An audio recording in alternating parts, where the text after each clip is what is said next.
So we looked at the parsing part, and now we are into the actions part. In that, so that actions is specifically called as syntax directed translation. And within that, we were looking at different types of attributes. And attributes are important because you want to flow information from one part of the construct to the another. And it turns out that depending upon what kind of grammar you have and what kind of information you want to transfer from one construct or subconstruct to another, there are different kinds of attributes. And we were looking at the order of evaluation of the attributes. For example, we looked at the inherited and the synthesized attribute. So inherited means that anything which is coming from above in particular, but we also allow the sibling information to be used as well as the current nodes information that we called as inherited. And in case of synthesized, we said that anything which is coming from below, that is from the children or the descendants, and as well as whatever is contained in the same node, because there might be multiple attributes in the same node. So it's okay to utilize that information. In that case, we create something called as a synthesized attribute.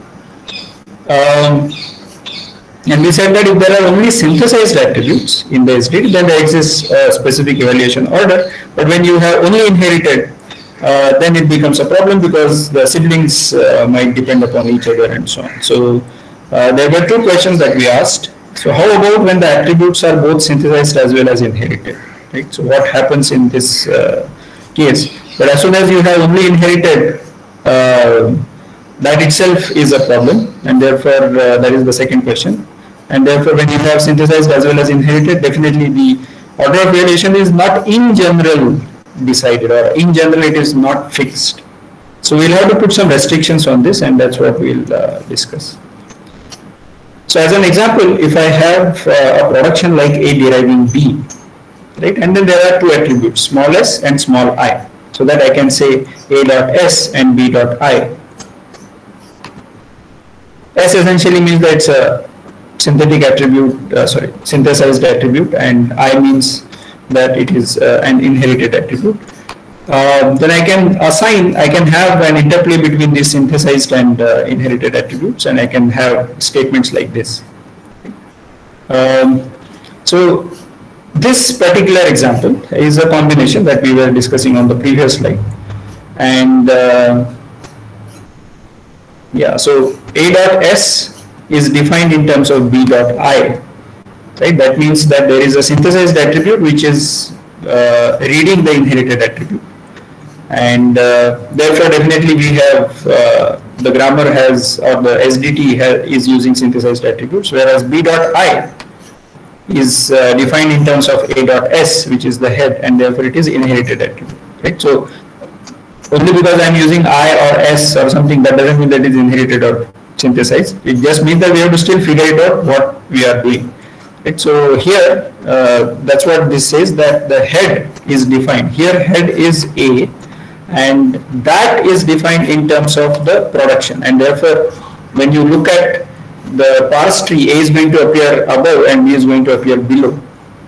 That means that A dot S, which is the head, is defined in terms of B dot I, and therefore it is coming from the information is flowing from below according to the first semantic rule, right? And therefore the information is flowing upwards, therefore there is a synthesized attribute. In contrast, B of I, according to the second semantic rule, B of I is below, and B is below in the parse tree and A is above, and B of I is B dot I is defined in terms of A dot S, and therefore this becomes inherited attribute. And that means that there is a circular dependency between these, and therefore an evaluation order is not defined. In practice, different, not necessarily the complete, all the set of attributes need to be defined, but there might be groups of attributes in the SDDs which might be requiring this particular evaluation order to be defined. Right? So if you use these attributes arbitrarily, it's not going to give you a specific evaluation order, and that means that it's not clear how to evaluate these rules. And as we discussed, this is like when you have a y in your path, you want only one of them to be utilized, right? So here it's not only a y, but there is a circular. So if you go along one, you are going to depend on the other. So you are not going to really compute it as a closure. You are not going to repeatedly go on computing it till you reach a fixed point or something like that. You are just going to apply that particular production once. That is, whenever you apply a reduction onto using this production, you are going to apply the semantic rules only once at that time. Right? So you are not going to repeatedly apply it, and therefore the evaluation order becomes important. So pictorially it looks like this. Alright, so for this particular grammar that I am going to show, I want you to write semantic rules as part of the SDT. So whatever you are doing, you might be required to transfer some sort of information from the symbol table, right? So you are already accustomed to writing these actions. So I want you to write that more in terms of what we have seen, maybe using attributes and non-terminal symbols. Right? So let's say that there is some grammar like this. Right? Can somebody tell me what this grammar does?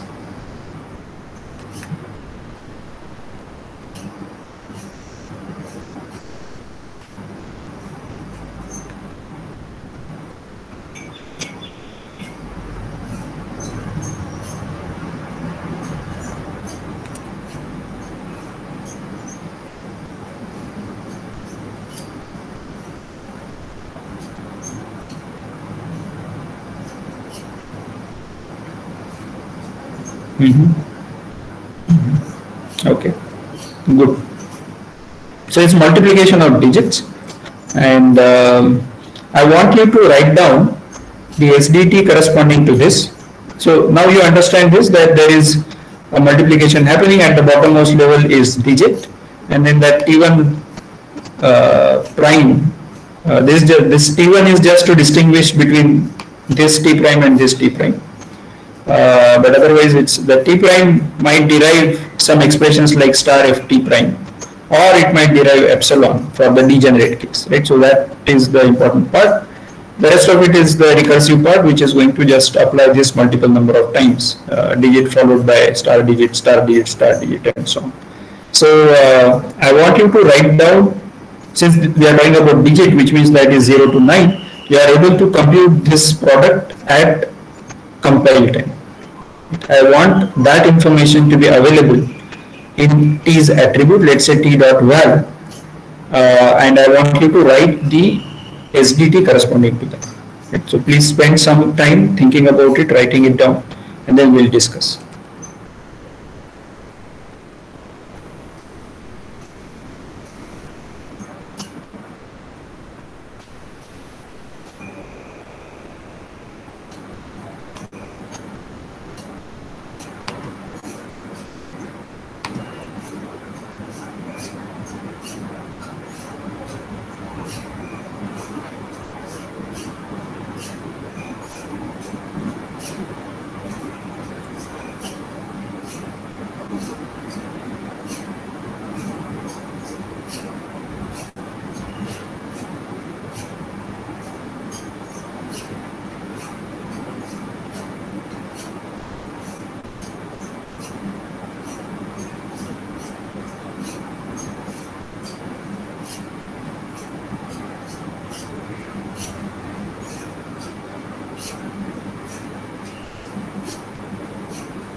Okay, so let's start with f deriving digit. What will be the kind of SDT for this?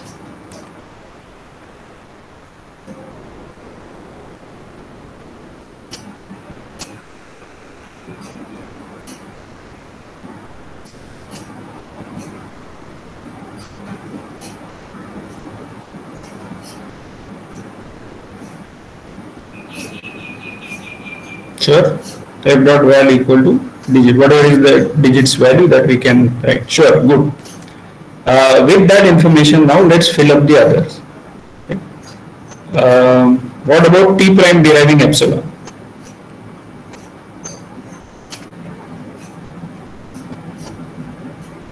Okay, so that's the end case for which the identity should be used, and since this is multiplication, we'll use 1 as the identity element. So T prime dot val equal to 1. That's what we'll say. Good. Now let's fill it up for the first two. I'll wait for a few more seconds.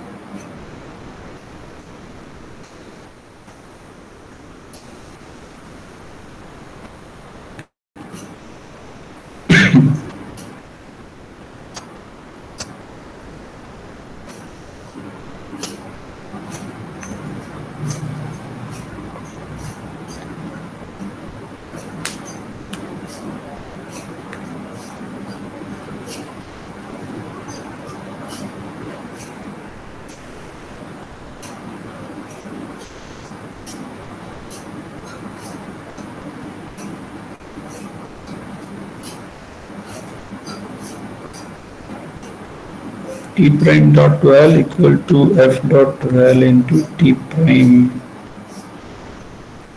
dot val.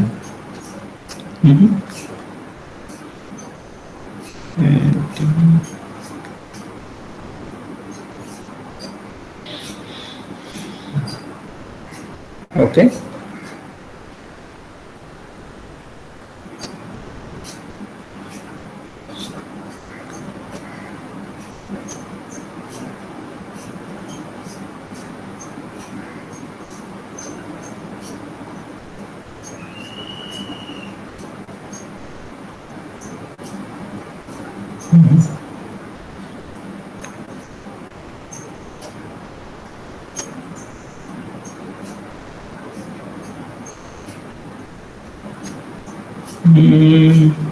Should be a bit careful. See, the number of multiplications in our SDT should be equal to the number of multiplications in the string. Just check that.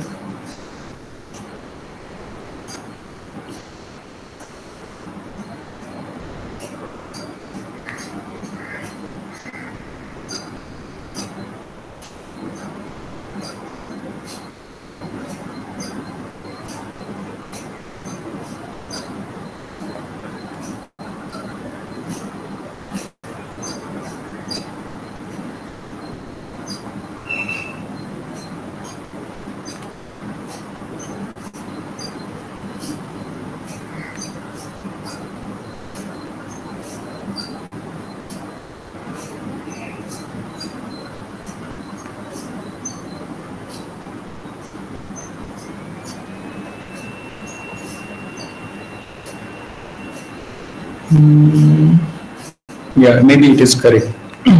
What Ravi has written seems to be fine, because you will use one less than the number of yeah, so T1 prime will have 1 in the end, so therefore that should be okay. Sure, that should be fine. Yeah. T prime. Yeah. Okay. Okay. So yeah, so we just need to do a multiplication of these items, and that should give you the value. So let me show you what I have. Yeah, that seems to be the same as you have computed. Right. Any questions on the semantic rules that are shown here?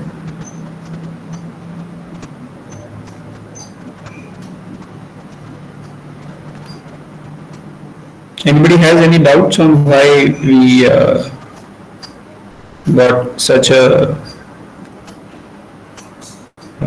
such an SDT? Okay, so we'll move ahead from here. There is something interesting happening with respect to the rules that we have written. Right? And yeah, but before that, can you write the annotated parse tree for 357? 3 into 5 into 7. So we had a parse tree for the previous in the previous class. Similarly, can you tell me how the parse tree for 3 into 5 into 7 is going to be built, and where these different assignment statements of the semantic rules are going to get executed? Try that in your copies and then we'll discuss. And do you find anything interesting in the syntax tree?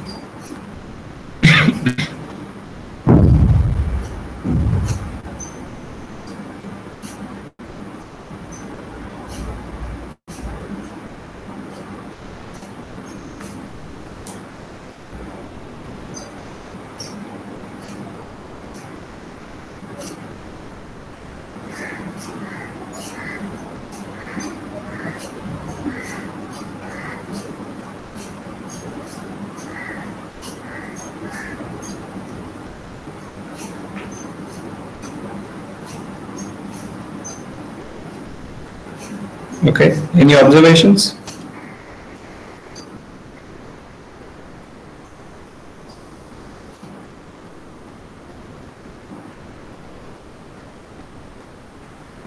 From the parse tree?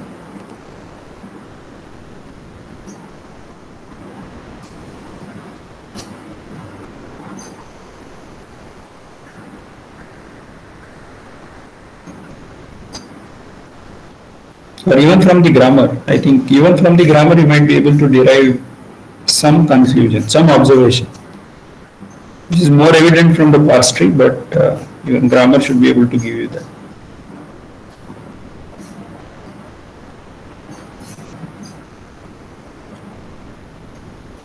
Okay, the question that should come to your mind is, what is the associativity of star? If you construct the parse tree, you will realize that you are actually using the right associativity for star.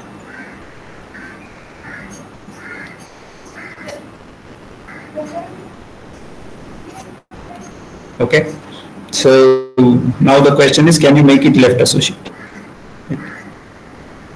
So the parse tree is going to first compute 5 into 7, right, for the whatever we had on the previous slide. This 5 into 7 is going to be treated as or star 5 into 7. This part is going to go into T prime, right? And that is going to happen first. And therefore 5 into 7 is going to get evaluated first according to your grammar, according to the rules that we have written here. And then in the end, this is going to happen. Therefore 3 into 35 is going to be executed in the end, and that shows that the associativity is right, which is wrong, by the way. So now I want you to make it left associative for the same grammar. So please try that.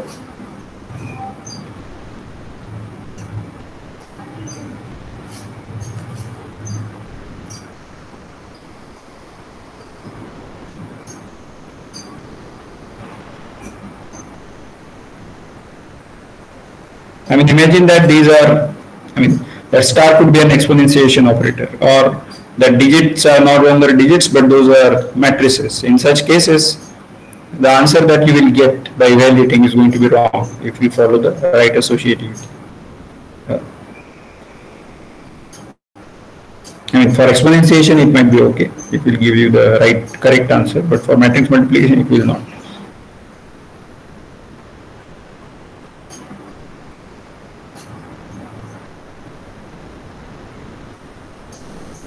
Okay, any high-level suggestions on what can be done to have left associativity? T dot val equal to T dot val into F dot.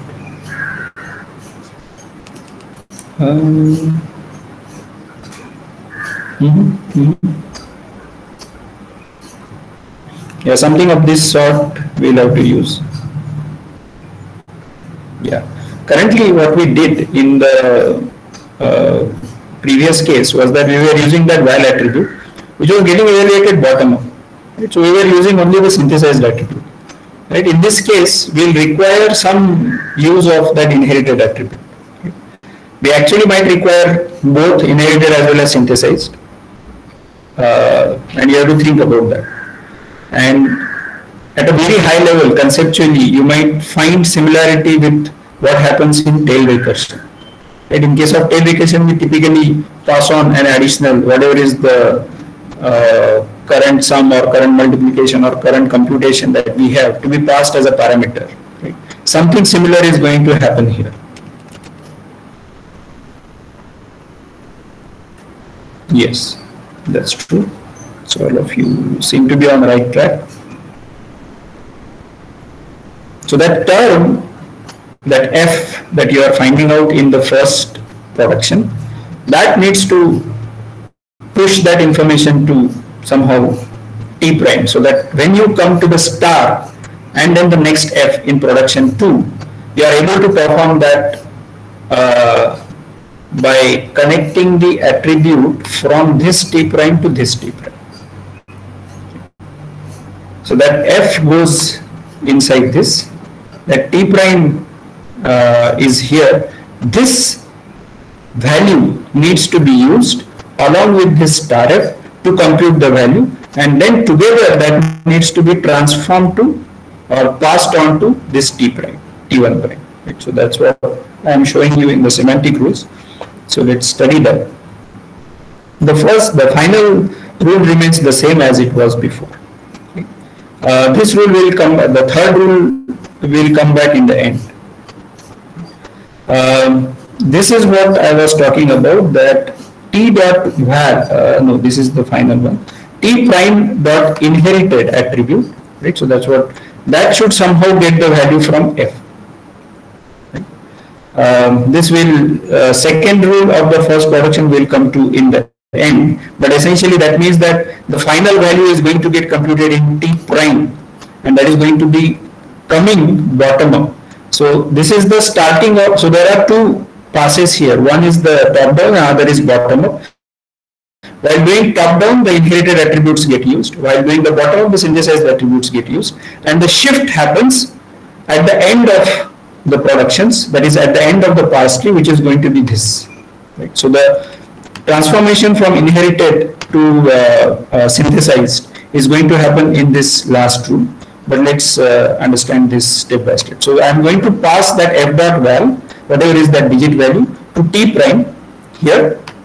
That t prime is going to be linked with this t prime, which is going to make use of star f. So that is what is going to happen here. So I am going to make use of the inherited attribute of t prime and multiplication with f dot val, and that is going to be assigned to again t prime itself, which is going to be this t1 prime in this case, inherited attribute, and then further it is going to go down. That means that the first star in this listing 3 into 5 into star 5 into 7, the first star is already inherited by the time you reach 7. So that again happens in the top-down pass. Right? Until you reach this end of t prime, which is the last part, which is going to be ending with epsilon. At that time, the switch happens, and your inherited attribute now needs to be copied to the synthesized attribute, because while going backwards, upwards, you are going to make use of the synthesized attribute. So whatever you have computed, that is your final value. You already have that value, 3 into 5 into 7, whatever is the final computation that you already have by the time you reach this production t prime deriving epsilon. Now this value needs to be just moved up. Right? There is no computation involved, and therefore that copying happens from inherited to synthesized here, and that continues those many times from t1 prime to t prime, and finally from t prime to t. So that is what is the order of evaluation. So although I have written the semantic rules with respect to a particular production in the same row, but these are happening in two passes. These are not happening at the same time. Right? So your parse tree will make it clearer. But any questions on this part? Is this understood? Any queries on this one?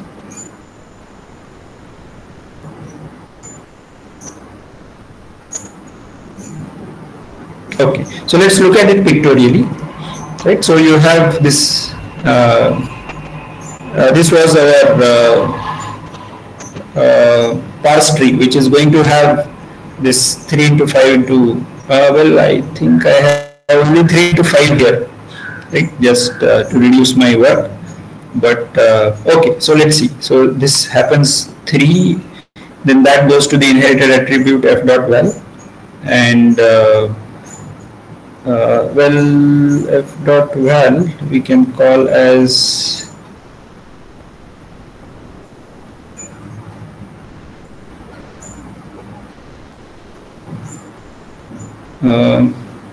yeah, I don't know whether to call it as an inherited attribute or a synthesized attribute. I think we can call it as a synthesized attribute because you are getting it from below. So let's call it as a val as a synthesized attribute. Then the inherited attribute gets its value as you are talking about f t prime. So that value gets copied here. It has the inherited attribute, and then the that value goes below. So at this stage star f and t1 prime happens. That f again gets its value from the last production. Then inherited attribute, at this stage the inherited attribute gets its value from the multiplication of these 3. Right? So the you compute t1 prime dot inherited as 15, which is a production of product of 3 and 5. And at epsilon we copy this we copy this value to the synthesized one, and then that synthesized one goes upwards and finally assigns it here. So that is what I think. I should have arrows also here. Yeah, so that is what I will show. So this part is synthesized, then it goes to the inherited, again synthesized, then from there to that is the multiplication that is happening, and then that changes the direction from inherited to synthesized and so on, and then it goes backwards in the synthesized method. Right? Okay.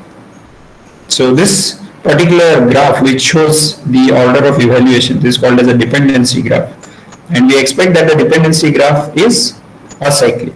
That as soon as it is acyclic, there exists an evaluation order of this, and that is what we were looking at when we were talking about that in case of inherited attributes there might be cycles among siblings and so on. Okay. So a dependency graph, it shows the information flow, and an edge attribute 1 to attribute 2 means that the value of attribute 1 is needed to compute attribute 2. This is a similar simple notion, and the allowable evaluation orders are as long as you respect these arrows, as long as you respect these dependencies, you can choose different orders. In this case, there might be only, well, there are multiple orders even here. For example, you can have this particular path from here and then coming here up to here computed first, and then this part computed. Alternatively, you can compute the second part first and then the first part. That is also okay, right? So as long as you follow respect the dependencies, that should be all right. Right? So in general, what are we talking about here? What is the order of evaluation that we are talking about here, which respects the dependencies?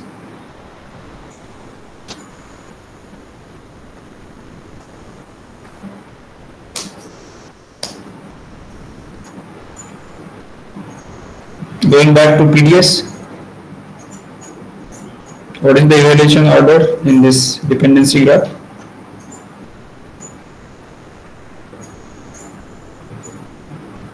Yeah. So this topological sort is what we had studied, and that is what is the order that is followed. And we know that topological order exists when the underlying graph is at max a DAG.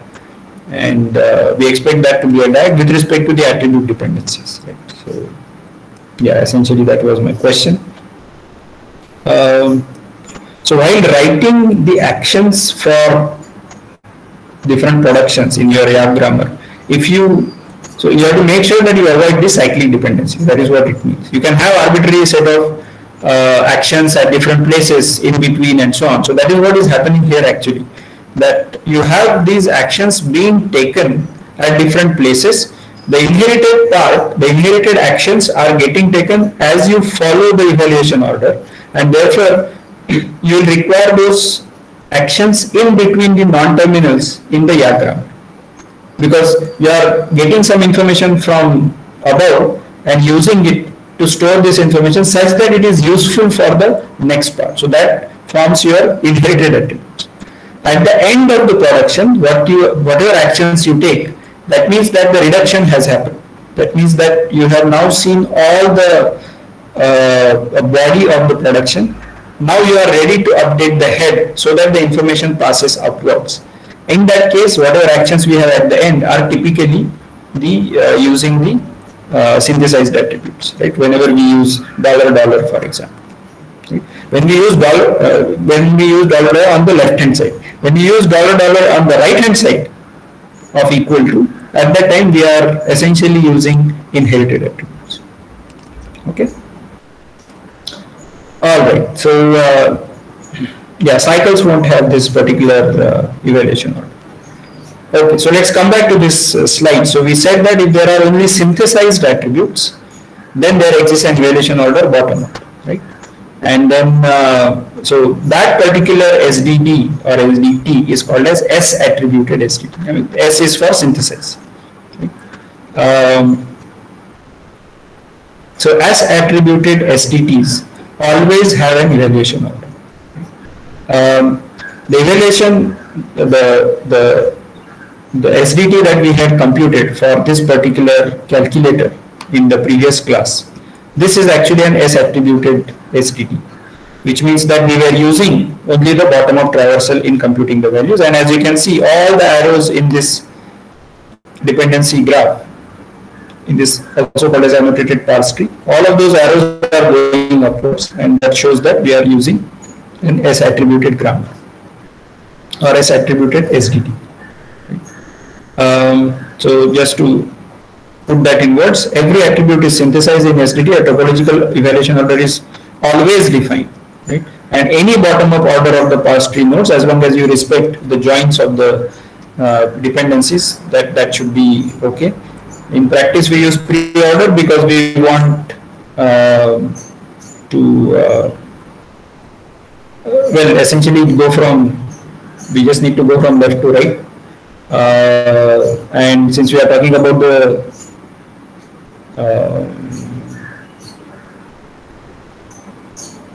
why would you use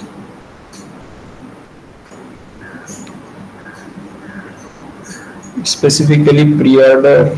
Well, it doesn't matter in this case why you would use pre-order.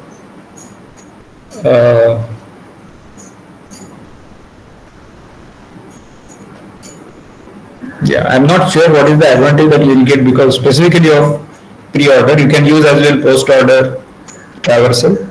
Yeah, it's just that in practice it probably uses pre-order, but I don't know exactly if there is any efficiency reason behind this. Right. Our pre-order is what we had earlier. That is for each child of n, from left to right, you just pre-order the child and then evaluate the attributes of that particular node. Right. The question is, can we allow more orderings? Right. It turns out that always using S attributed SDT is very, very restrictive. Right? It's very constrained. You might not be able to do proper actions just by using S attributed grammar. Right? So even if you are using bottom-up parsing, as you can see, you require that some information. For example, just take int ABC, the definitions of ABC. You require that int to be passed. It's not that you cannot do away with it. You cannot use synthesized attribute. For example, in this case, it will happen that you create a linked list of ABC or put them into a vector, and then int attribute it will be updated at the end, right? For all of these things. Similarly, when you have a for construct, whether you are inside a particular for loop or not, to check if you are experiencing a break statement and whether that break is within a for loop or not. If you want to check that, for that you are inside a for loop, that requires you to have some sort of inherited attribute, right? But that doesn't mean that you cannot use a synthesized attribute for this, what you will do is you will say that break is there in this particular block, and then you will check at the end above when you go up whether this particular construct is a for loop or a switch case, and therefore break is allowed in this or not. Right? So it's possible to be done. It's just that the amount of bookkeeping might differ in this.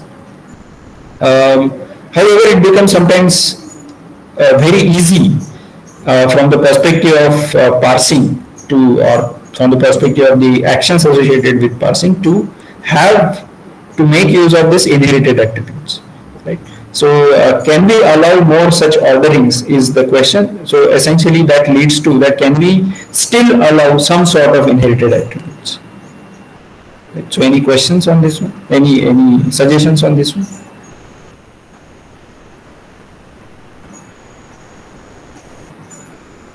How can we allow more orderings than only the S attributed STDs, than using only the synthetic attributes, synthesized attributes?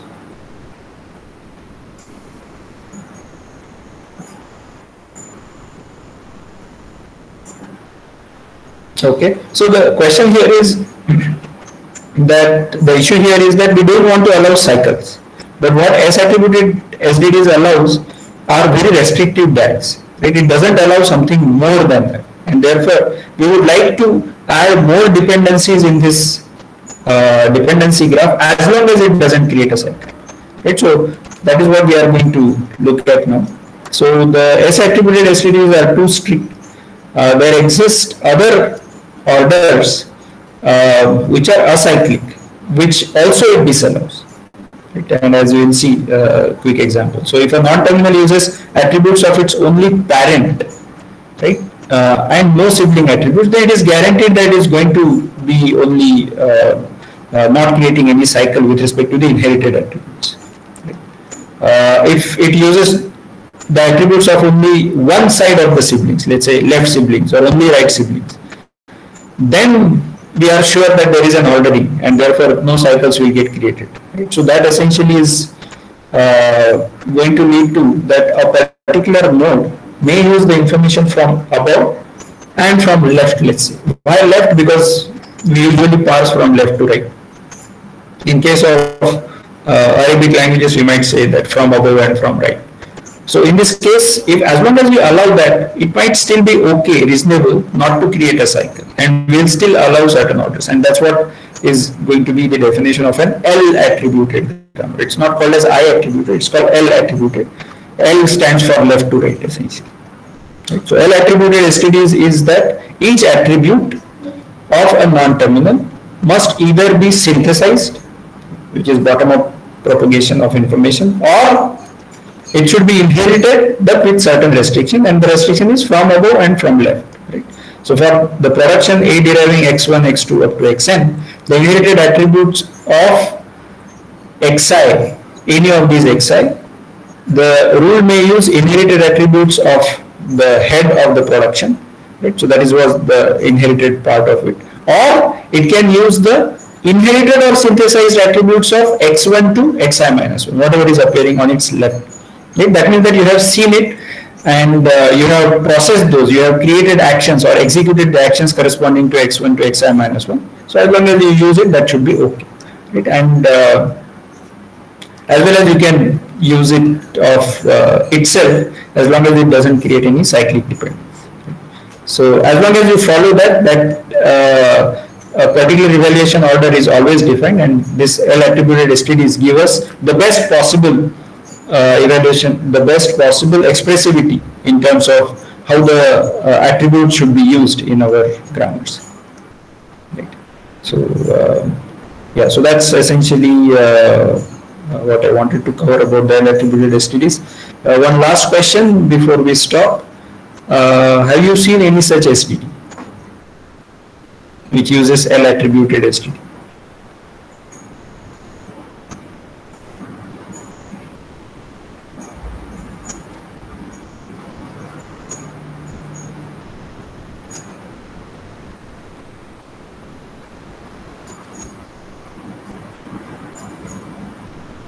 Okay, So essentially the grammar that we wrote at the start of the class, that actually is an L attributed STD. There is no cycle in it, and it uses a combination of synthesized and inherited attributes, and it follows the rules that we are. So we are always using, so for example, we had this information flow from F to T prime, right? Then from T prime, we were using it here for computing the multiplication and so on.